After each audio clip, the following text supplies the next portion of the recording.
इसमें राकेश जी देखिए 3 क्वार्टर में ये जो उड़ान योजना है इसका काम होना था, यानी 9 महीने का काम होना था। तो जब 9 महीने में ये तमाम जो सैनिटरी नैपकिन है वो तैयार हो जाने चाहिए थे, जो उनको टारगेट दिया गया था वो समय पर पूरा होना चाहिए।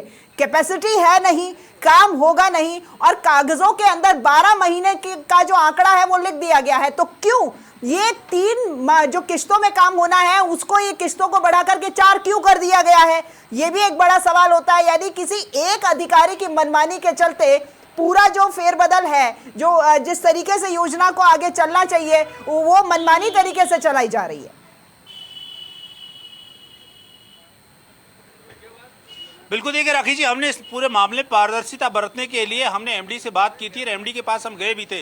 एमडी चूंकि खुद इस विभाग के मुखिया हैं और उन्हीं की देखरेख में सारा कार्य हुआ है, लेकिन उन्होंने किसी भी तरह से कैमरे के सामने आने से मना कर दिया। उन्होंने कोई भी स्टेटमेंट देने से मना कर दिया, क्योंकि सारा प्रोसेस उनकी देखरेख में और उनके निर्देशानुसार हो रहा है। तो जो इस पूरी प्रक्रिया को लागू करने वाले मनोज जैन, जो यहाँ पर ईडी के तौर पर कार्यरत हैं, जिन्होंने इस प्रक्रिया को अपनाया है, हमने उनसे बात की। उनका कहना है कि जैसे दिशा निर्देश या जो व्यवस्था दी गई है उनके अनुसार किया जाएगा, लेकिन जो व्यवस्थाएं हैं उनको ताक पर रख दिया गया। जो नियम है, जो आरटीपीपी एक्ट है, जो एमएसएमई की गाइडलाइन है, जो मुख्यमंत्री के दिशा निर्देश हैं, इन तमाम चीज़ों को एक तरफ रख दिया गया है। और उसके बावजूद जो L1 फर्म घोषित की गई है वो उसके लिए कहीं किसी तरीके से पात्र है या नहीं, इसकी टेक्निकल जांच करनी चाहिए थी कि जो रिक्वायरमेंट सरकार को है, जो सप्लाई सरकार द्वारा की जानी है, वो किस मात्रा में की जानी है और इस फर्म का उत्पादन कितना है। क्योंकि नियमानुसार जो फर्म अगर एक बार टेंडर ले लेगी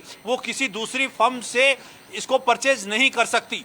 जिस फर्म का खुद का उत्पादन इतना होना चाहिए, लेकिन जब फर्म का उत्पादन नहीं है तो फिर से क्या महिलाओं और बच्चों के लिए सैनिटरी नैपकिन का संकट फिर से खड़ा होगा। सरकार की मंशा जो है इस सुविधा को सर्वव्यापी तरीके से, सही तरीके से लोगों तक पहुंचाना है, आधी आबादी तक पहुंचाना है। लेकिन यहाँ पर सिस्टम से जुड़े जो लोग हैं, चूंकि महिला बाल विकास विभाग की योजना है और महिला बाल विकास विभाग इसको फील्ड में इम्प्लीमेंट करता है, तो वहाँ पर महिला बाल विकास विभाग के सामने ये समस्या आना तय है। क्योंकि जिस फर्म के पास उत्पादन क्षमता नहीं हो वो किस तरीके से मांग और आपूर्ति का जो आंकड़ा है उसको पूरा कर पाएगी।